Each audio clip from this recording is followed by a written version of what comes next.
Hello, and welcome back to the De Luna Human Design Podcast with your host, Dana and Shayna. Today, we are recording an episode all about parenting and reparenting yourself. And as you all know, this is one of our favorite uses of human design, is really being able to empower the next generation to raise them with awareness of their uniqueness, of their authenticity, of what's in alignment for them, and to limit that conditioning. We just believe that this is such a powerful and exciting use of human design. So we wanted to dedicate a new episode to just talking about parenting. We took some of your questions from Instagram about parenting that we'll answer, and we're super excited to talk about this topic. But before we do, we just wanted to say thank you so much to everyone who entered the giveaway for the online human design reader training. We absolutely loved reading your podcast reviews and connecting with our podcast community in that way. We feel so deeply connected to everyone who tunes in. It's like mind-blowing to us how connected we are, how much we're riding the same frequencies, how much we think of the same things. So getting to hear your words about your experience learning with us and being on this journey with us was so deeply moving. So thank you so much. Like some of them we were weeping, like huge crocodile tears, just so full Crocodile of love. So tears. thank you. I'm pretty sure. Yeah, that's a I think phrase. crocodile tears are when it's fake. Like you're crying a I was thinking crocodile tear. I was thinking a crocodile tear, like dramatically crying of like huge tears streaming down your Like face. a crocodile tear is like a large tear. Yeah. No, I think it's like crocodiles don't cry. So if it's a tear, it's like water on their face. So it's not real. This needs a Google. I think that's what it, I mean, I don't know if that's what it means. I definitely know that crocodile tears mean that they're fake tears. So we were not crying crocodile tears. We were crying legit ass tears. And dolphin tears. Okay, I don't think that. Do dolphins cry? We need to look that up. I don't know. Do any water animals cry? Okay. I always want to say we'll Google it and put it in the show notes, but we won't. We won't. But we encourage you, if you feel inspired by this conversation, to Google it yourself. So we were crying legit tears. Absolutely. And even like last night, I was reading some of the later ones that came in, and I just honestly am blown away by how connected we all are, by how just this community that has been created from this podcast truly is so just real and raw and authentic. And I just feel so unbelievably honored to get to hear from you. Truly. Yeah. So thank you for sharing your journey with us. We are just beyond grateful. Yes. And our online human design reader training course is going to be launching soon as this podcast is coming out. It's launching on 4/4. So we are just so excited to continue that community of people who are down for this journey, who are wanting to understand this wisdom and utilize this wisdom and spread it in the world. It is our greatest joy to be connected to you all who are just as in love with human design as we are. It's really just like so exciting to get to see the world changing as we create this community and share our stories and come together and kind of gather together around this wisdom. So we're super excited for that course launching. Yes, so the course is open by the time that you're hearing this. The doors are open. You can read more about it, watch our video, whatever. Go to our website, and that's delunalife.com. You can click on Become a Reader, and it has all of the different highlights of all the basically goodies that you're going to get in this course. Not only are you going to get the full online training with all of our videos and lectures, but you'll also get meditations and deconditioning exercises and prompts. You're also going to get access to these quarterly mentoring Zoom meetings that we're going to have every 3 months. And that's for anyone who signs up before May 4th. We're going to meet every few months to discuss any questions that you have in starting your business, in working with clients and understanding the system. So we're really excited for that.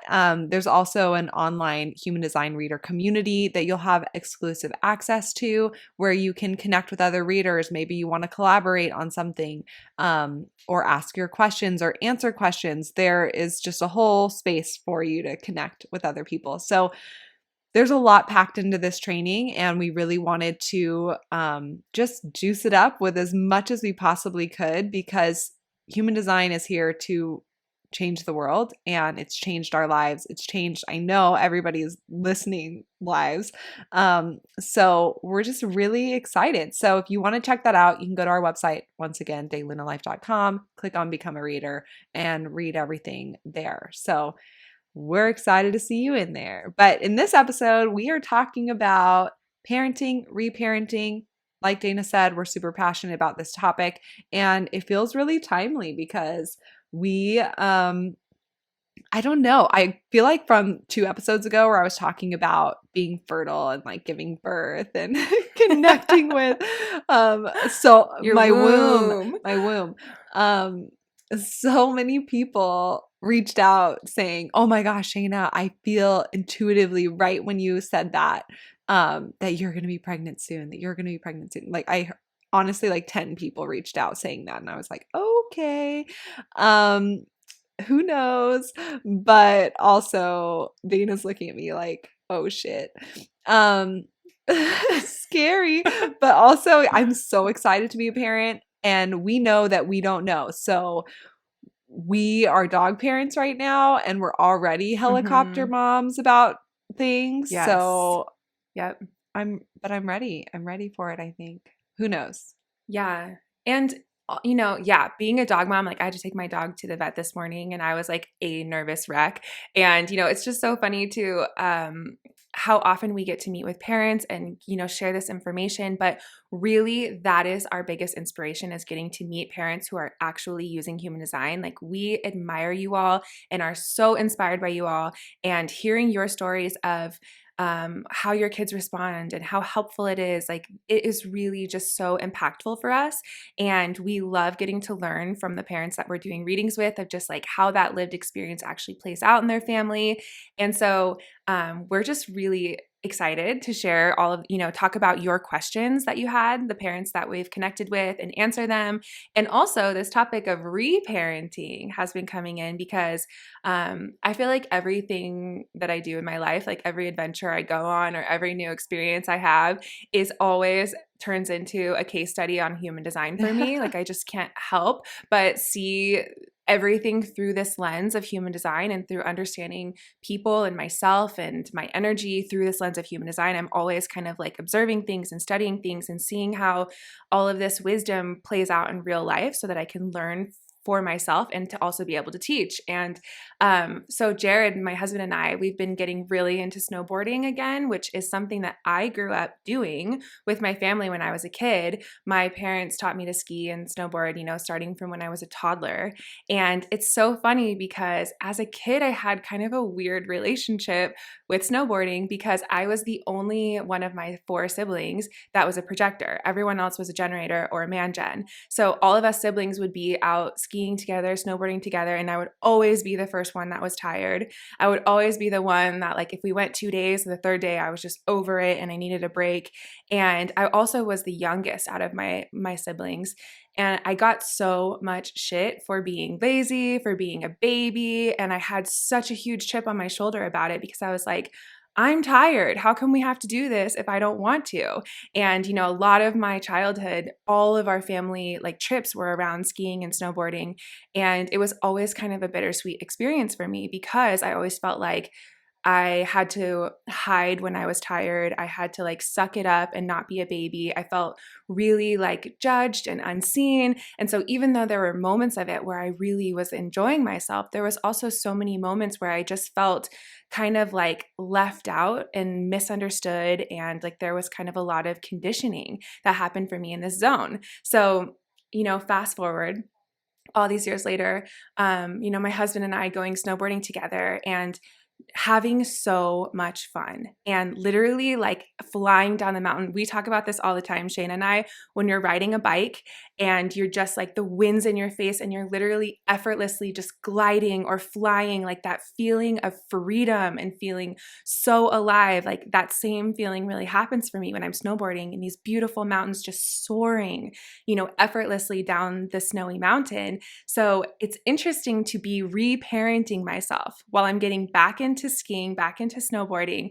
and uncovering the kind of layers of my childhood memory and the attachments of like, what conditionings did I have here? What wounds do I have here around being lazy, needing to keep up, not being the same as everyone else? And also, on the other hand, like not wanting to be left out just because I don't want to participate for as long as everyone else does. So, in this trip with my husband, him being a manifesting generator, I was getting down. Like, I was tickling myself of like how I got to exercise supporting myself versus him as a man gen, riding off of his fumes and being excited together and getting to explore an adventure. And I am an energy projector. I have a defined root and a defined solar plexus. So it's really important for me to be able to use up that creative energy and to do things. And I'm someone who really is driven to have new experiences and new adventures and explorations.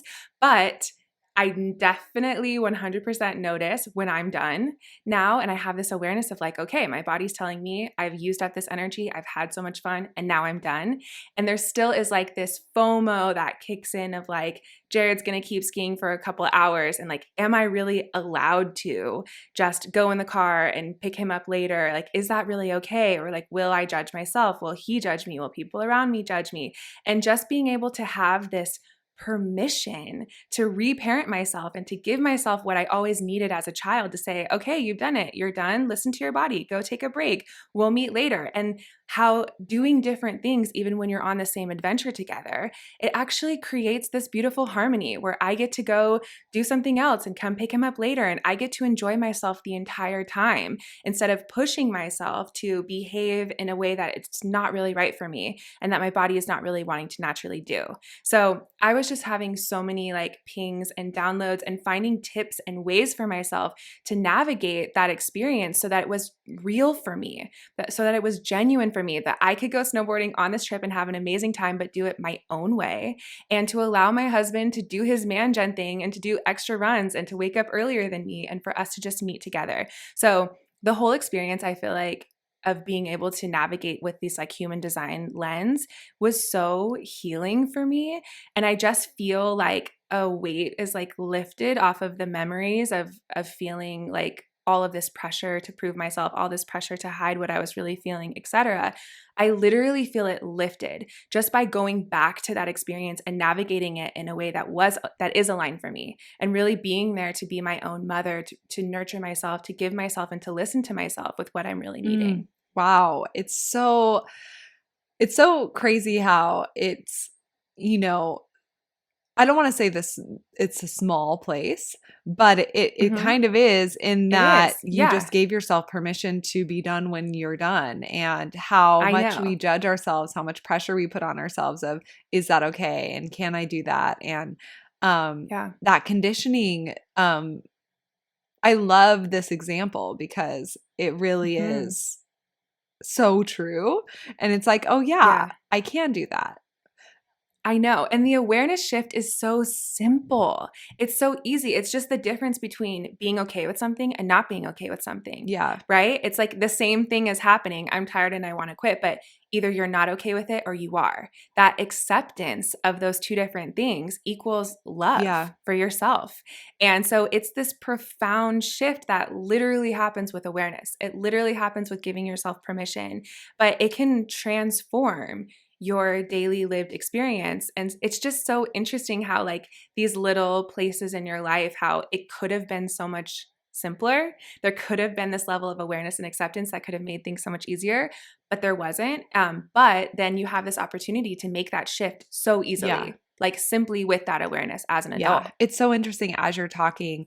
Um, you know, one place of conditioning that is coming up for me, in hearing your story, and it's kind of like a light bulb moment for me, when and I don't want you to take this the wrong way at all, but whenever I hear people talking about growing up snowboarding and skiing and things like that, the first thing that has always popped in my head my whole life is, oh, well, you must be really privileged. Like, to grow up, the people who grow up snowboarding and skiing are the people that, like, must be nice to grow up snowboarding and skiing as a family. Like, the ski lift tickets, and it's so expensive, and Yeah. all the equipment and all the gear, and to go on a trip and stay in a place, like, that just was something that was so out of the cards for me as a kid. And I never learned to ski. I never learned to snowboard. So now, even as an adult, whenever we go on trips and everybody's snowboarding and skiing, I stay in the hotel or at the lodge. Like, I just don't really enjoy it. I don't know. It's painful, and I'm tired and exhausted, and I can't keep up with everybody else. And so I'm always like, I'm going to be in the spa. You guys have a good time. And I really enjoy that, actually. But the light bulb moment for me is in my resistance to privilege, and in my Mm. judgment of privilege being something that is like, on the undertone of that is privilege being something that is bad, and Mhm. something that should be judged or compared. And of course, I think that it's beneficial to have awareness of privilege. But in my own life, like, where is this judgment and this resistance holding me back from being privileged and abundant in my own life? Like, I want to manifest abundance. I want to manifest success, right? We all do. But yet I do have this energetic conditioning that when I hear of something, um, and then I perceive it as being privileged, it is this energetic frequency of privilege is bad. And Mhm. that's a place that I guess I hadn't realized until just now, that I have conditioning that I've been holding on, and I'm holding myself back in that way, energetically. Whereas I think the healthier way is to say, like, yeah, that is privilege, and like, how nice, what a great childhood, and yet still there's place for conditioning.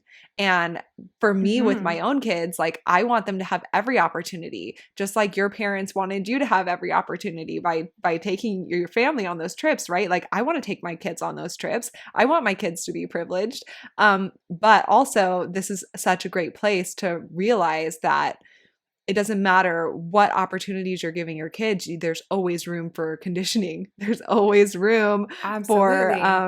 for kind of forcing your kids into a box and having them feel unheard, unseen, like they can't trust themselves, or they have to compare themselves. And so it really isn't about privilege or not.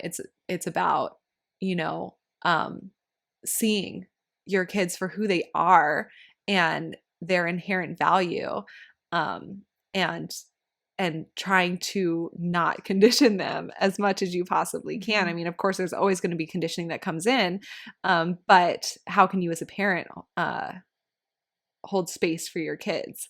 So it's really Mhm. interesting. I feel like that was now I'm going to be observing that in my life, how many times that energetic tension comes up in my body. And I think that Mhm. that's been a big theme for me over the last few months. And I mentioned it, I think, every episode that we've recorded this year, is that noticing that energetic tightness in my body and massaging it Yeah. out, and really looking at it and Mhm. seeing, because I feel like that conditioning that pops up, I can notice it now in my body so Yeah. poignantly, like, it's so clear. And then I immediately feel like, okay, why am I feeling this tightness? And as I massage it out, as I understand it, I mean, that's deconditioning, right? Yeah. So I just want to encourage anyone listening to start noticing that. I mean, it's always in your body, right? Mhm. Yeah, and always the first step is having awareness of it. Like, literally having awareness of what you experience on a deeper level is always, always, always the way to rise, the way to release what's holding you back and to step into your highest potential. Like, having awareness of, like I was saying, like every experience that you do, or for you, every story that you hear someone tell, it's like, can you look at this or listen to this or take this in with a level of deeper awareness, like actually listening, actually feeling how your body received that story or received that experience, and always being curious and open to like, what are the layers that, triggered me, that triggered my childhood wounds? Where did I notice conditioning coming up in my body? Where am I able to honor that or honor myself more deeply? It's like literally when you start to live life in this way, everything becomes an enriching experience. Everything becomes a lesson, like a space for you to play and explore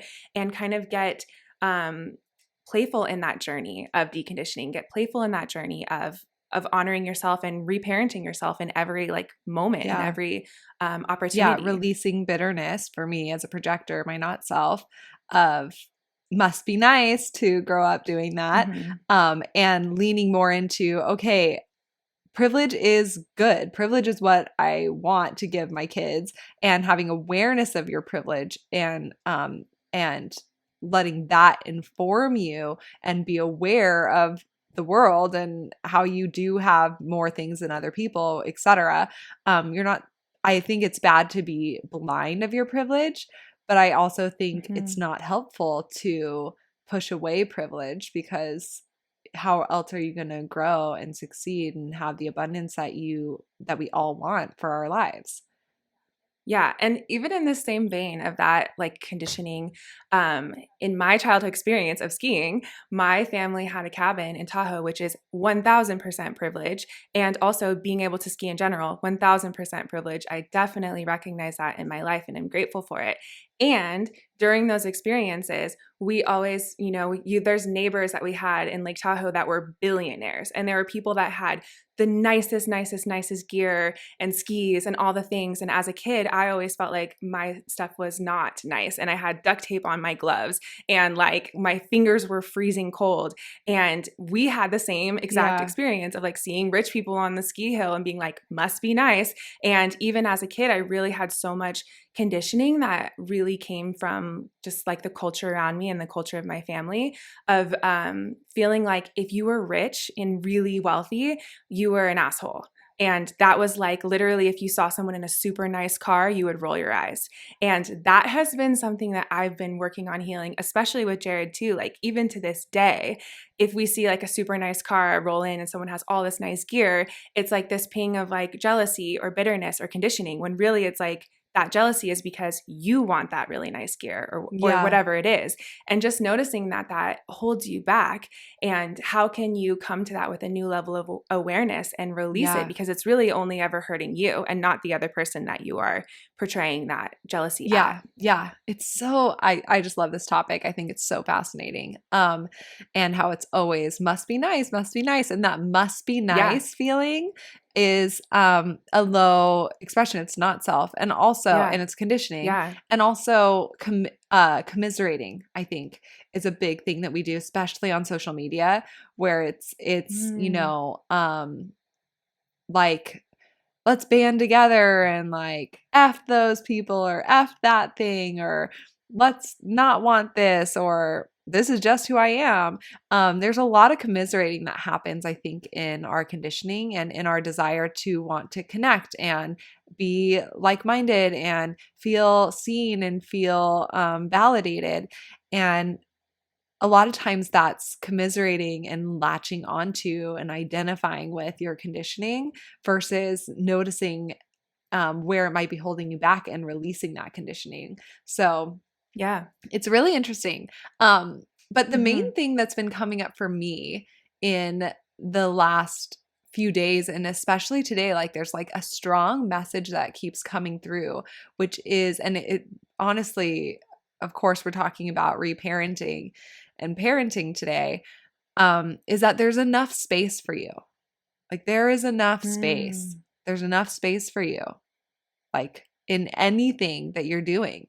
Um, in this example of skiing and snowboarding, and how you would go home and let Jared keep going, and or go back to your hotel, and stop and let yourself rest. Like there's enough space for your needs. There's enough space for what you need to process. There's enough space for what you want and desire. There's enough space for your wisdom and your insight and your guidance on the world. Like there is enough space for you. And I think that we all have this inclination to feel like there's not. Like there's Yeah. not enough space for me to process these emotions that I have. They're inconvenient, or there's not enough space for me to say what I need because it'll be inconvenient to them, and that maybe that's not what they need. So I should just do what's best for the group. Um, there is, and Yeah. and also in, a material way. Like a lot of times I think we have the inclination like, oh, there's a lot of people already doing this. There's not enough space for me. Or there's a lot of people teaching this or learning this or creating this business or whatever. And so I'm not needed. There's just not enough space. And really there is the infinite potential around you at all times. It's infinite. It's infinite. There's Yeah. so much space. So, really knowing that you're here to take up space.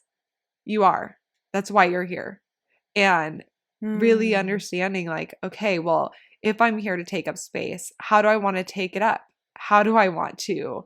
Um, and that's up to you, right? If you're Yeah. feeling not included in life or in the people around you's lives, include yourself in your own life, right? Like take up space in your own life, and give yourself the permission to feel what you're feeling, do what you're feeling called to do, to listen to your authority and to include yourself in your own life. And I think that that comes in so well with reparenting of, allowing yourself to like reparent yourself with taking up space. Like when you feel that emotion, Yes.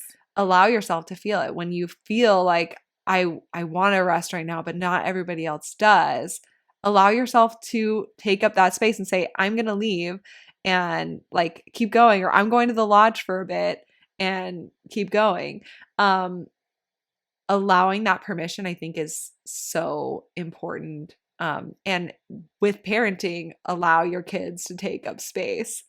Yeah. There's room. Even if you have 5 kids or more, there's room for each of them to take up space without your whole family exploding. It's not going to explode because Mhm. there's so much space. There really, really is. And you don't have to, as a parent, you don't have to be the person that holds all of their space.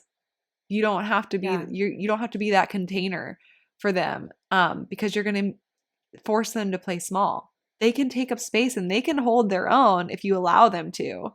Um, and of course, there's limits to that, right? Safety is important. You're here as a parent to keep your kids safe. Um, and but there is room for all the emotions, all the needs, all the truth that is Mm. within us and within your kids and within everyone. So, yeah, that's a big Yeah. thing that's been kind of coming through my body today for some reason. That is powerful. I am here for that message. Like, you are here to take up space. Like, I think that so many of us that have this like people pleasing tendency, so many of us that have this tendency to want to play small, that's really a message that we need to hear is like, there's space for you. And not only are you allowed to take up space, like, you're here to do that and to not feel bad about that. That's definitely another thing that I can really always work on with reparenting is to allow myself to have needs, to allow myself to voice what I'm wanting to voice or to even just, experience the emotions that I'm wanting to experience. I think that that is so potent and so Yeah, powerful. I think that fear keeps us from playing big for sure and from taking up Mm-hmm. space, especially in this like material world of feeling like I want to do this thing, but it's expensive, or I Yeah. want to do this, but I just don't have the funds right now. And that fear, Mhm. those limiting beliefs, if your authority is saying, I want this, like this is right for me, and then we let fear come in and derail us or override our truth, it is this fear of taking up space and Yeah. letting this new thing or this new venture or whatever, this new house or whatever it is, be too big for you. And so it's Mhm. easier and less scary to just stay where I'm at right now. And Yeah. so I just want to encourage you to look at where you are afraid to take up space in your own life. It doesn't mean that you have to go Yeah. like, invest thousands of dollars in something. It doesn't mean that you have to go like, jump off a cliff right now. It's just looking at, okay, where is my tendency to play small and to take up less space? Yeah. Is it with my emotions? Is it in my relationship? Is it with feeling included or not, or feeling like I don't belong? Is it feeling that my needs aren't important? Um, like, where do you feel afraid to take up space? I love that. It reminds me of I remember when I was learning in college about like breathing and the body and things like that. I remember learning about this study where Americans, on average, when we breathe in, our rib cage only expands like less than an inch, like, a quarter of an inch or something like that. And they did a study where in other countries and other cultures, measuring people's rib cage when they breathed. And like in Italy, for example, their rib cage expanded every time they took a breath by like it was like 3 inches or something. So literally, our conditioned Wow. culture in our country has taught us that even when we're breathing, we are playing small. We are afraid to take up Oh my space. God. And in other cultures and other countries where it's really like you're encouraged to be more loud, you're encouraged to talk about your emotions, you're encouraged to sing and to cry and all those things publicly. In those cultures, literally when people would breathe, they would literally take up more space. And that Wow. really stuck with me. And I think, in that vein, like if you're wanting to practice reparenting, taking up space, take some deep breaths and let your body expand and let yourself physically take up space. And that is kind of like reprogramming every cell in your body to know that it is safe to be Yeah. that way, that you are literally meant to expand and contract in every moment that you are alive and Yeah. breathing. One practice that I love to do that helps me to take up more space is whenever I'm like singing or dancing in the car and I pull up next to someone and they like, I feel like this tendency to be like, oh, okay, let me just not, and then wait for the light to turn green and then I'll resume. Um, is to like channel my inner Cameron Diaz from like, I don't know, any of those like 2000 movies, Charlie's Charlie's Angels, Angels, where she's when just she does the dancing. Yeah. Well, I dance. feel like there's a few movies where like she just dances in the street. She doesn't give a F who's looking at her or anything. And I'm just like, you know what? Like, fuck that. Like, that is my vibe. Like, let them watch me. Let them see how stupid I look. Let them laugh and talk about it later. Let whatever. Like, I can take up this space. It's my fucking car. It's my music. It's my, like, this is my space. Like, why can't I take this up and let people see me being an idiot? It doesn't matter. And Yeah. really, like, that's a really good isolated place to kind of energetically let yourself. And honestly, it expands to so many different areas. When I'm with Brian's family and we're watching a movie and like I want to cry, like instead of being like no, like I just will. Like it expands to so many different places. And so I Mm, think that that's maybe a fun place that we all have probably I love been. it. I love it. And I love that, like, in these examples that we're talking about, the deeper themes here really are being vulnerable, like allowing yourself to be seen. There's this theme of like the flow of abundance versus scarcity.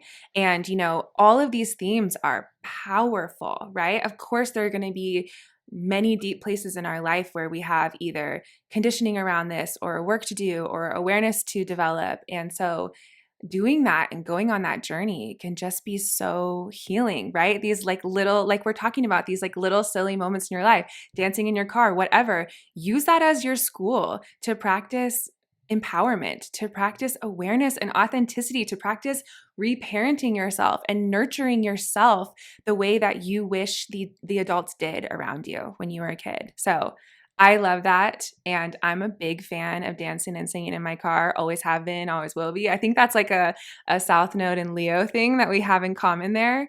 But okay, we wanted to get to some of your parenting human design questions that we took on Instagram. And as we mentioned before, we love hearing your experiences, your lived experiences of applying human design with your kids, in your family. It's just so inspiring for us to see the way that these things actually play out. So thank you for sending in your questions, and thank you for sharing your vulnerability and taking up space in this conversation so that we can all learn from you. And one of the first questions that I wanted to ask was, someone's asked, how do we explain to teachers or caregivers what our child's design is and how to honor it? And I think this is a super important question because so many of us are wanting to start integrating human design into our schools. And, it's not something that we're necessarily, in quotes, allowed to do. And this is something that we think about a lot. How do we take away the separation between these two worlds of like the woo woo human design world where we're all just totally vibing on this wisdom and like in it together, and then this like real world, right, where people are not accepting of these concepts. So I think that the most important thing that you can do to have your teachers and caregivers understand your kids' design is, first of all, giving yourself permission as their parent to believe in their design, to accept their design, and to accept that these things really work for you and are meaningful and true for you. So I think it starts with you giving yourself permission. Whereas if you shy away from that, like, okay, human design is teaching me that my kid is a generator, for example, and so, they need to respond to things with a yes or no question. If you just abandon that thing that is true for you because you are now in the face of, teachers at a school or whatever, that's really going to be like the foundation of not being able to apply your kid's design. So the first thing is embracing it in yourself, knowing it's true for you, and then navigating, do I want to actually share that this is human design and share that this is, why it works for me? Or do I want to communicate it in some other more open-ended way? Like, you are totally empowered to tell your teacher, I noticed that my son or daughter, they really can make great decisions if you propose them one thing at a time. You saying that is not woo-woo or crazy at all, right? You can say, this is something that we've practiced at home. It's really helpful and meaningful, and I'd like to share it with you. And also, you can empower your child to know, okay, if you're trying to decide between coloring or playing with these toys, put your body in front of the crayons.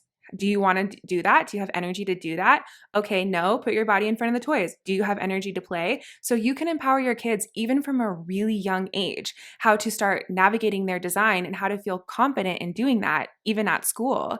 And it's great because even when kids are a really young age, they're really going to resonate with these strategies that are, associated with their energy type, unless, of course, they're a manifester. Then that might take a little bit more practice to help them inform.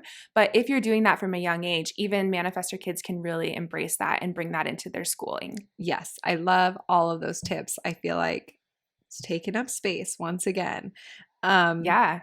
And I love all these questions that have come in.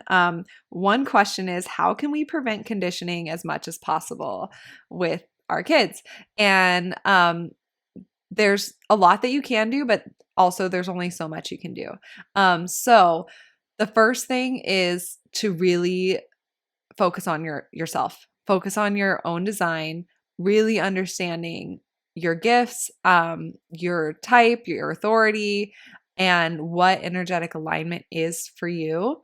When you really understand your own design, you're going to be making decisions and operating in a way that is energetically correct for you, where you have less resistance in your life, and that echoes out into your children's lives. You are able to come from this place of alignment with all of the ways that you're teaching them and helping them and holding space for them. So start with yourself. That's the biggest place. And then it's really understanding their design and what the best way their energy operates, and helping them to lean into their strategy and authority, helping them with their diet. That's a big one.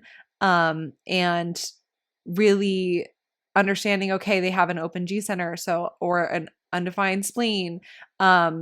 or they have emotional authority and I don't, or vice versa. All of these different dynamics that you can look at within your charts and hold space for that. Basically, the more awareness that you have, the least likely you are to condition them in these major places that we've all growing up without human design have been conditioned.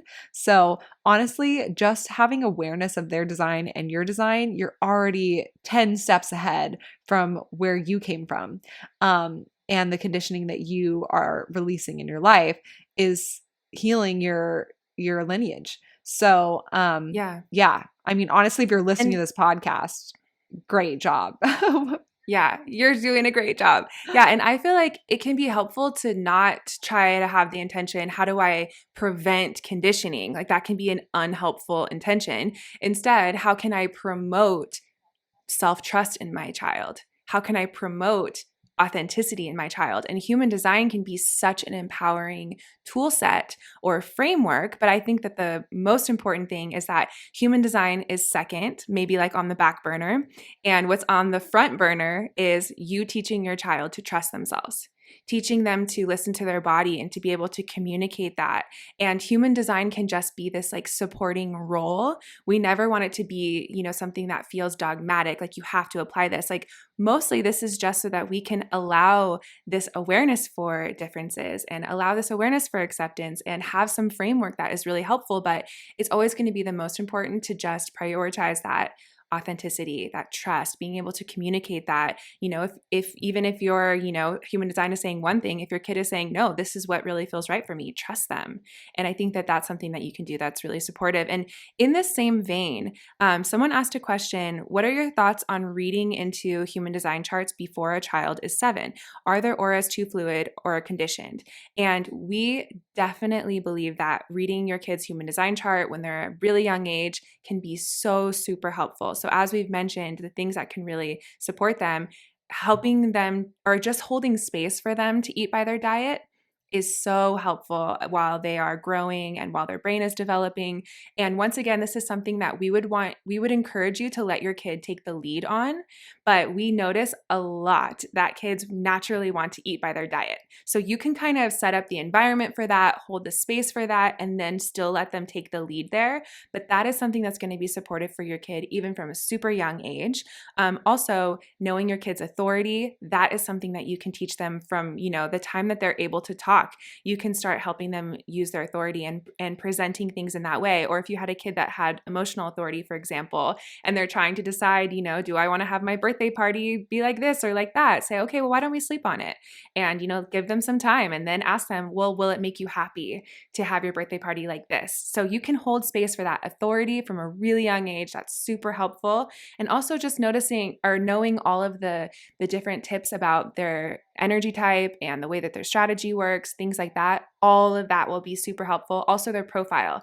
All of this is going to apply at a young age. The things that might not resonate the most are things like some of their gates or their channels or, their cross of incarnation. These are things that you will actually see parts of in them. So it's helpful to know them anyways, but also knowing that that's something that they'll kind of grow into as they come into their Yeah. own.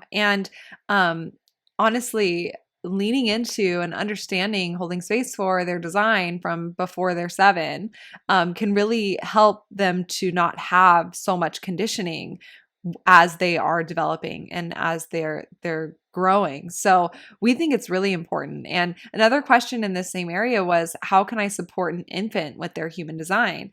And we would say, lean into their diet. So even if their diet is, let's say nervous touch, having them breastfeed in an environment that's really stimulating and where there's people talking or the TV's on or you're walking around while you're breastfeeding, if that's possible.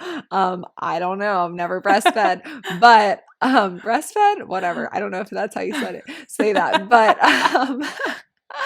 and if their diet, for example, is cold foods, trying to chill your breast milk first might be something that's more beneficial for your baby. So you can play around with any of the diets with an infant And then also we would say look at their centers. If they have an undefined G center, for example, or a defined G center, um, really tuning into how they're responding in different environments if it's undefined, and making sure that environments feel good. And if they are reacting poorly at a restaurant, or somebody coming into the room at your house, shift things so that way it's like trust your baby basically. Same thing with the undefined spleen and undefined ajna, and head center.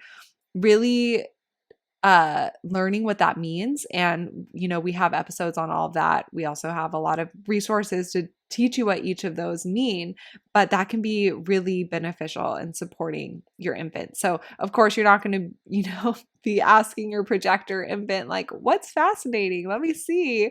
um but there's ways that you can support their design for sure. Mm-hmm. A question that I really thought was funny, since Shayna and I are both 2 4s, is kids with a 2 in their profile. How do we support or teach our kids that they don't know everything that young? And we thought this was hilarious with us both having this 2 line, because when you have a 2 in your profile, you are someone who is a natural at the certain things that just kind of come naturally to you. You really get them, you pick things up quickly, and maybe the best way for you to really solidify information that you're learning is through teaching as a 2 line. So if you had a kid who has a 2 in their profile, it can be supportive for you to actually teach them a new task by them teaching you. So you kind of set up the space, okay, what do you know about this math problem? And showing them how to do it and then having them model it back to you. That can be a really supportive way for them to learn. But of course, all of these things in human design, it's so important that we take it with a grain of salt. It's not saying that a 2 doesn't have anything to learn and that they're just a natural at everything.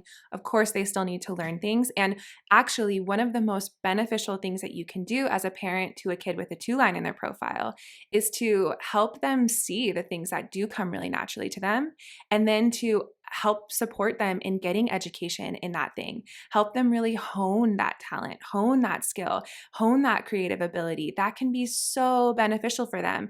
And your part as a parent is actually in helping them see what they're good at, because 2s have a blind spot when it comes to seeing their natural talents. So you shining that light on them and then supporting them to have that education in that area can be so powerful for them. Whereas, being a 3 line, for a kid with a 3 line, the most important thing is that you're letting them learn through experience and discovery. And when they make, a mistake, you're really reframing that as a lesson learned and promoting them to share with you the lesson that they learned. Whereas a 2 line, it's like you're promoting them to share with you what it is they're learning as if they're teaching it to Yeah. you. And also I just want to say that, your kids with a 2 line, like, if it's not harming them in any way, like, let them know everything. Um, let them, because their greatest insight is going to come from what they already feel they know. And so, Yeah. if you're feeling like you don't know everything, that kind of energy, is that coming from your own conditioning, Yeah. or your not self as a parent? I'm not saying that it is, but checking in with that and being honest, Yeah. like, oh, is this something that I'm actually needing to teach them and that they need to know? Like, they don't know everything here because this is really important that they know this.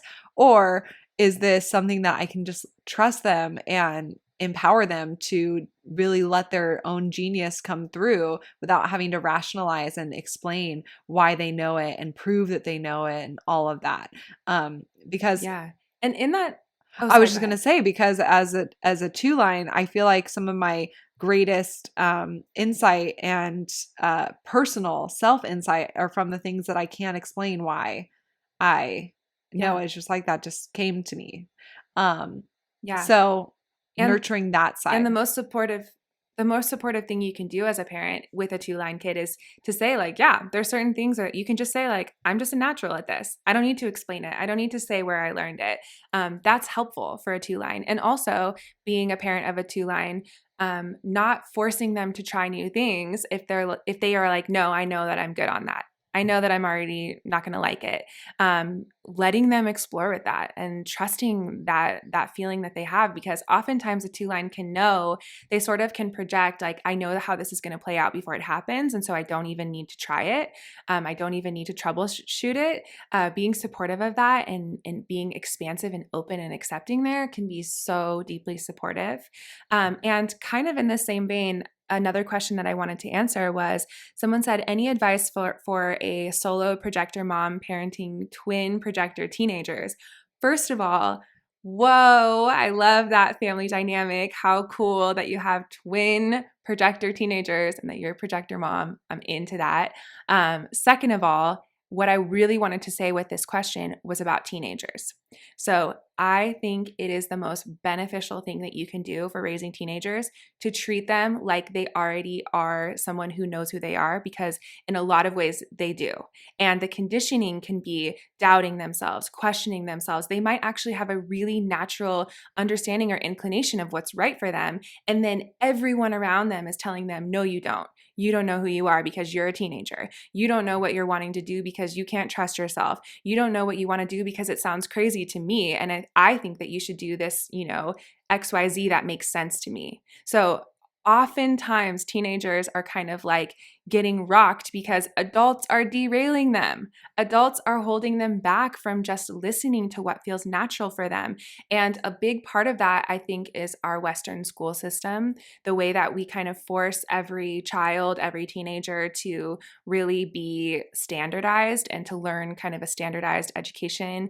And I do think it's really important for kids to have like a well-rounded education. But I also think by the time you're a teenager, you have a lot of insight already about what you like and what you're good at. And if you were encouraged to kind of take on those things with, full support of the people around you, I think that teenagers would really thrive. Like, I believe that it could be really beneficial once you're in high school or even the second half of high school. If you have a really clear understanding of what you're wanting to do, what you're wanting to learn more of, like, let those kids do that. Let them fly, let them soar, and try to really give them some credit or some responsibility for their own life. And I think often they will rise to the occasion. Yeah. And I think that, understanding their profile can be something that's really beneficial too with teenagers.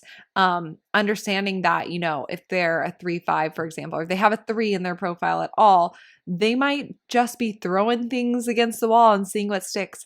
And a lot of times we say, oh, you're just going through a phase. Like, you're just going through hormonal changes, but a lot of times I've noticed, especially with younger teenagers, like 13, 14, that they are trying to figure out who they are. And so they're throwing something against the wall and saying like, well, I'm actually really into this. And great.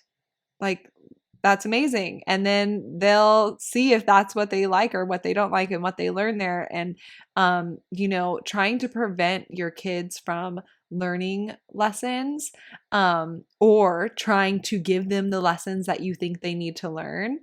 All of that is disempowering them to be their own authority.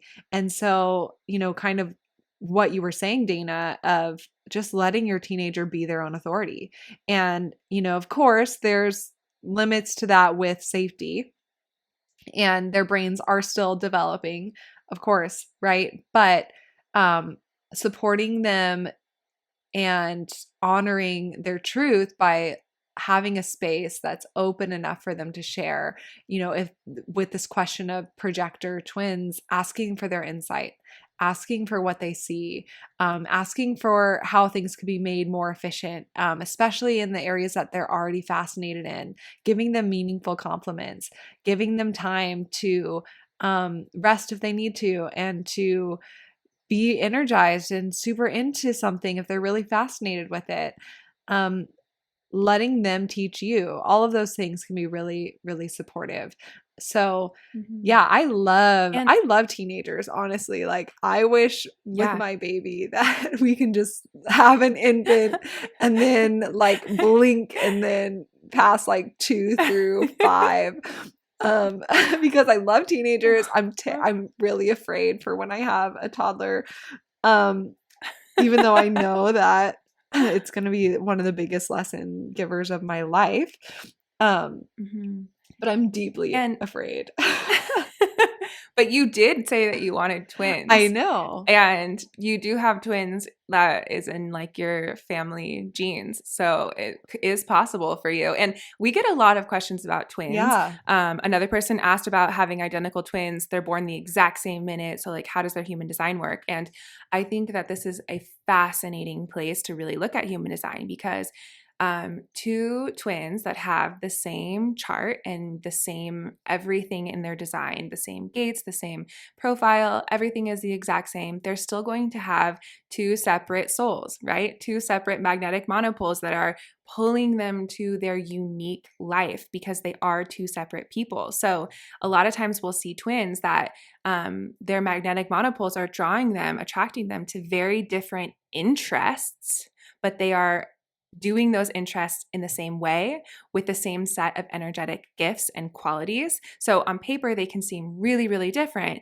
but then actually you see how they're doing all of the same things in the same way. Their energy, right? This invisible force that's animating them is operating in the same way. So it is kind of like this subtle energetic realm where they are so, so similar, but they might have very different interests. And another thing that I really notice with twins is their conditioning can make them feel like we don't want to be the same. So they intentionally will try to be different and they'll try to really have extremely different, behaviors and because they want to differentiate themselves. So I think that some of that differences that you can see can be the conditioning. And some of it, of course, is just because they are their own unique souls that are designed to have their unique life path, even though they have so many of the same energetic Yeah, and qualities. also their conditioning in school with their friends, in situations that or experiences they have where one person perceived it this way and the other person had bitterness or not self come up or felt misunderstood. There's so many different factors with conditioning, and that can cause two people with the exact same chart to be extremely different. So it's not that if you have the same chart that you're the same person at all. It's that you have the same gifts, and whatever it is you're working on, whatever it is that you are creating and building in life or doing in life, you're going to be, if you're deconditioning, you're going to be using these gifts and helping the world, using this life purpose in that area with these people, with this thing you're doing. Yeah, I love that. Yeah, and something that you were saying, Shayna, that I thought was really powerful is, as a parent, you're wanting to really understand your child, and human design can be such a powerful tool for that.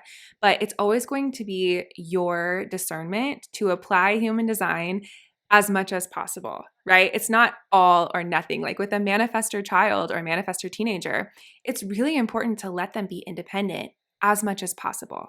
So it's your discernment to say what is safe for them, what is healthy for them.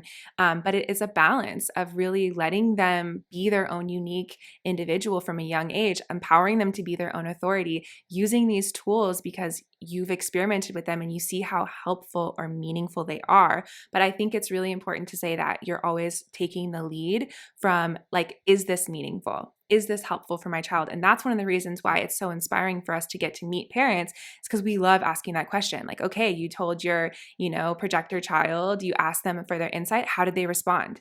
And we love hearing the real life examples of how kids respond to their parent treating them um, in alignment with their authenticity. Like we love hearing examples of parents who have several different kids and one's a projector and one's a man gen and allowing those differences to be there. We love hearing how kids respond to it and whether it really feels good to them and it is helpful for them or not. And in almost every instance, we've always heard cases of where it is so helpful, so freeing, so liberating. It creates so much more harmony with these differences in one household. So we always want to, of course, lead with the fact that human design is an experiment. We encourage you to experiment with it and then see for yourself, how does this feel for me as a parent? How is my child responding to this? It's your job to always see what is helpful, what is not helpful, what is possible for you to implement at this time and what is Yeah. not. And anywhere that you are feeling that you're having a challenge with your kids or with parenting in general, it always comes back to leaning into your own design and your own understanding of your strategy and authority. Because, so a few of the questions that we've had is teenagers and how to support them, how to keep a strong bond with them if they're pulling away, or finding balance between my non-sacral children's needs and my children with sacral energy. And anywhere that you're having trouble finding balance, or you feel your child is pulling away and wants nothing to do with you right now, lean into your own design. It's going to get you in the right place at the right time to find the solution. If you're having a problem like, oh, well, this kid wants to stay home and this kid wants to go out and I can't be in two places at once. Like, how can I need the solution. Use your strategy and authority. It's going to help those solutions come to fruition. You're going to increase your magnetism to attract what is needed for your family. And then also, with teenagers wanting to pull away and wanting nothing to do with you, you focusing on yourself and getting in your own alignment and leading by example, regardless of your type, it's going to be so much more beneficial and bonding for you to be living in authentic alignment that your teenager's going to be seeing. And even if they're still like, no, I don't want to sit with you, mom, you're not cool.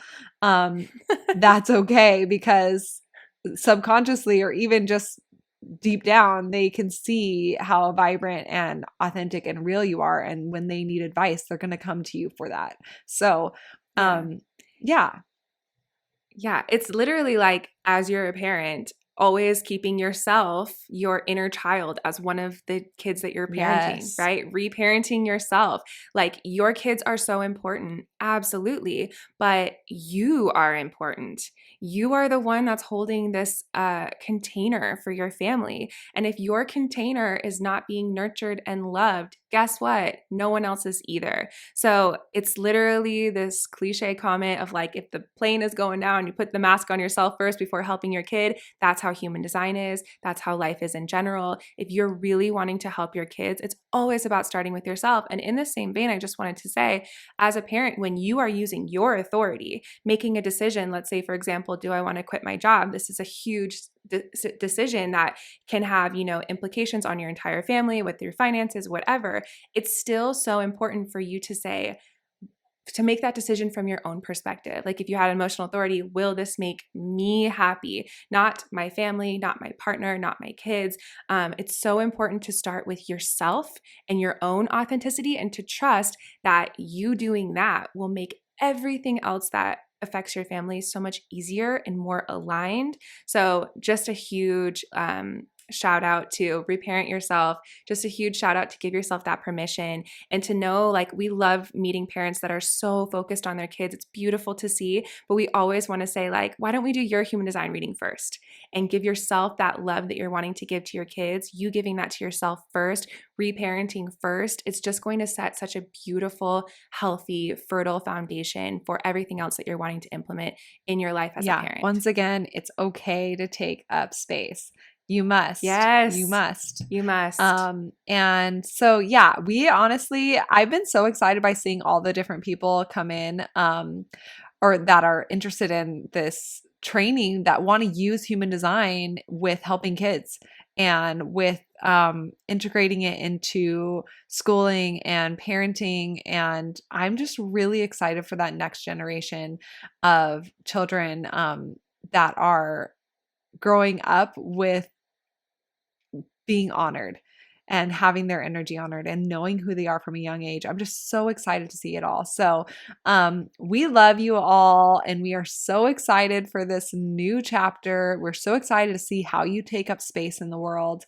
And yeah, let us know what's come up for you in reparenting and in deconditioning. I feel like we're all on the same wavelength, and we're just so grateful. So, as always, you can connect with us on our website, daylunalife.com, on Instagram at dayluna.